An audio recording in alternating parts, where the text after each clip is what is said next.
হায় টয়লেটের মধ্যে যাওয়া যাচ্ছে না, গুন্ডর ঠেলাত। এটা নিশ্চিত গোলাম আর গোলামের পেটার মধ্যে যে কোনো একজনের কাম।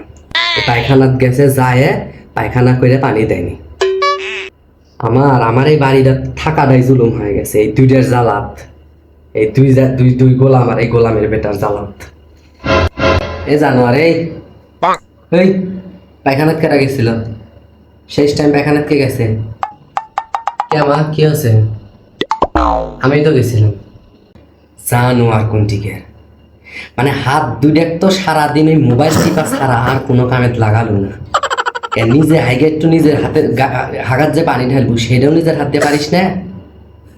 জানোয়ার, আমার পেটের থেকে এরকম নোংরা হচ্ছে কোন থেকে এগুলো এগুলো আল্লাহ জানে।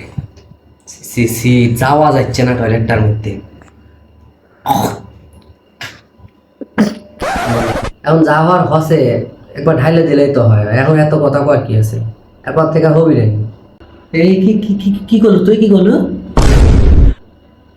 হাইগে আসবো তুই, আর এখন যারা পানি ঢালবো আমি? কেরে আমাকে বাড়ির মানুষ বলে মনে হয় না রে? আমি কি একটা মানুষ না? সারাটা জীবন ওই এক গোলাম আমাকে জ্বালায় আসলো। এই বাড়িখানে আমার কোনো দাম নাই। আমার 5 দণ্ড এক জায়গায় বসা গোলাম দেখতে পারেনি। মানুষের জামাইরা বলে ভাত বাইরে খায়, পানি ঢেলে খায়, গোলাম তো জীবন এক গ্লাস পানি ঢেলে খায়নি। আর এখন গোলামের বেটা হচ্ছে, এখন ওর পায়খানা বলে আমার পানি ঢালা দেখবি। ওই গোলামের আশকারা তোর পেটা এত খারাপ আছে।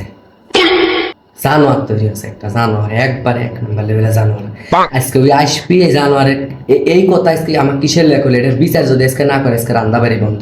ততক্ষণ আমি বাড়ির কোনো রান্দাবাড়ি করবো না। বাপ বেটা কি খাবো খায় থাকবো, আজকে এটার আগে আমি বিচার করে নেবো। জানোয়ার, আমাকে মানুষ করে মনে হয় না কেরে তুরে? জানোয়ার কোনটিকার।